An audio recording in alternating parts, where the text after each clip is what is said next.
Would you believe it's 7 months since we had a general election back in December? 3 new MPs for Norfolk were elected. Now, we had this idea at the start of the year, at the start of 2020, to catch up with our 3 new MPs and talk about how they became an MP, what they were hoping to get out of the experience, and just talk a little bit about them. Then COVID-19 happened, and we've got as far as July, and we haven't really done it. So we thought this might be a good opportunity during this week to catch up with our new MPs. They're still new, even after all these months, but what an interesting time they've had being in at the deep end. Let's talk to the Conservative MP for North West Norfolk, James Wild. Good morning. Thanks for coming on the programme. Morning, Chris, and happy Norfolk Day and happy birthday. Thank you. Happy Norfolk Day all round. James, I've got to ask you about becoming an MP, and I'm sure lots of people tried to get you ready for it, and lots of people thought that this was going to be, a challenge anyway, but it must have turned into a completely different experience and a different thing than what anybody could possibly have prepared you for. Yeah, it absolutely has done. I think the first month or so was probably normal as expected, and then as the COVID crisis became more apparent, that's led to huge disruption to people's lives, and it's changed the way that Parliament's worked. It's involved huge amounts of correspondence and emails and calls and helping people out. So it's been a baptism of fire. Yeah, in that part of being an MP is you turn up to Parliament, as often as you can. You vote in person, and even that hasn't been happening for a good proportion of your time as an MP, has it? That's right. I did my maiden speech at the beginning of January in a debate on healthcare and talked about the Queen Elizabeth Hospital and pink-footed geese and lots of other great things about North West Norfolk. And then a few weeks later, we were holding parliamentary sessions over Zoom. So I was making speeches from my study, sitting down, looking at an iPad, which is a slightly different experience to being in the chamber amongst your colleagues. Why did you want to become an MP?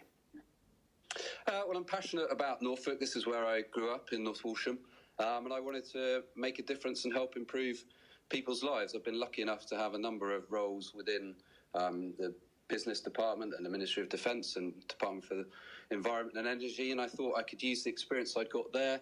I'd also, when I worked advising big manufacturing and other companies, that I could bring that experience to help improve the opportunities and the investment in North West Norfolk.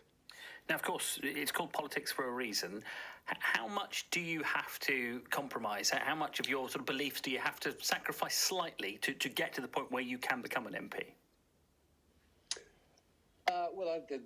The Conservative Party is a party I've supported for a long time, and the values that I have, I share with the party. There's always individual policies and issues that you may take a different view. All parties are coalitions of slightly different views, but with a core ethos in the party of opportunity. So, and then you stand on a manifesto. I was very happy to stand on the manifesto that was talking about levelling up, which includes North West Norfolk, not just the North, as well as obviously getting Brexit done, which seems like a long time ago, and investing in NHS and public services. So there's always individual votes and things where you have to consider them in the round.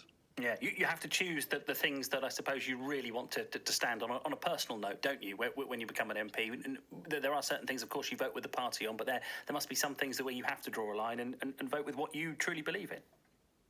Yeah, ultimately, I'm there to represent the people of North West Norfolk and their interests. And I haven't had a position yet where I've felt I needed to rebel against the government, but that day may come. But the best way to avoid that is there have been issues where, for example, there were proposals to let people out of prison earlier and extend the early release scheme, which I wasn't comfortable supporting. But I talked to my whip, I talked to the minister, and other colleagues had similar reservations, and that measure, I was very glad, was then withdrawn. So it didn't need to get to the point where you have to rebel. I think if you get to that point, something's gone wrong.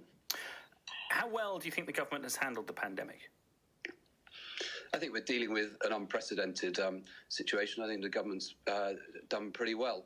Just looking at the huge economic support that's been put in place, I think 16,000 people in North West Norfolk have benefited from the furlough and the self-employment schemes, and there's over 3,000 businesses have had grants. But there's also been a tremendous loss of life, which is incredibly sad. And I've spent time talking to the nurses and doctors at the Queen Elizabeth Hospital who've dealt with things that they've not seen in their career before. So there'll be lessons to be learned around PPE, the people who are discharged from hospital into care homes and why they weren't tested. And the committee I sit on in Parliament, the Public Accounts Committee, we've started doing some of that scrutiny. So I think on the whole, the government's done a good job in very trying circumstances. No doubt the circumstances have been trying, but is there not a nagging thought that many of those lives or some of those lives could have been saved if the action had been a little bit more decisive at the start of it? If we'd gone into lockdown a little bit earlier, if we'd been ready in terms of PPE, we could have saved a lot of these lives, couldn't we? There's certainly lessons to be learned about the PPE. I think we had good stocks of PPE, but they were for a different crisis, for a flu or other crisis, and there's lessons to be learned as to why the stockpiles that we needed weren't put in place. But I think could we have gone into lockdown earlier? Potentially, but at the time I don't seem to recall most people were calling for that, and indeed there was quite a lot of opposition to when we did go into lockdown. So I think these are difficult decisions to make. With the benefit of hindsight, we may discover that the virus was more rife earlier, but I think we went into lockdown and people have been tremendous in following the severe restrictions that we've had to place. Staying at home for weeks on end is something that not happened before in recent times, and I think people responded to the advice, and the Prime Minister said there'll be an inquiry to look at all of these issues. But if you look at things like testing, we went from a position where we had basically zero capacity to where we're now doing over 200,000 tests a day and getting to 500,000 tests a day. So I think there's been some positives in amongst what is a dreadful situation. And just to finish with it, it is Norfolk Day, so we ought to finish with a question that reflects that. I suppose, given the great economic pressures we are going to have as a result of coronavirus, how much harder is Norfolk going to have to fight to make sure it gets a fair share of whatever is on offer over the coming years? Our tourism sector, hospitality sector particularly, has been hit. So I'm encouraging people to staycation here. I've got the Prime Minister to push Hunstanton as the place to be. I've got my camper van booked for a couple of weeks' time, so I'm looking forward to doing that. But on that agenda, yeah, absolutely. We're pressing. I'm working with the other Norfolk Conservative MPs on issues like getting funding for Ely Junction to open up more rail service for Kings Lynn and across the county, and I'm hoping for a positive announcement on that soon. Also, we've got some A47 schemes that have been approved, and the Towns Fund and the Future High Streets Fund for Kings Lynn, but other parts of Yarmouth and Norwich is also there. And we are hunting as a pack, and we're working together to make sure levelling up means Norfolk as well as just the north of England, because there are areas within our county that need more investment, need more support, so that they can enjoy the opportunities and the jobs that we all want to see. James Wilde, the Conservative MP for North West Norfolk, thank you.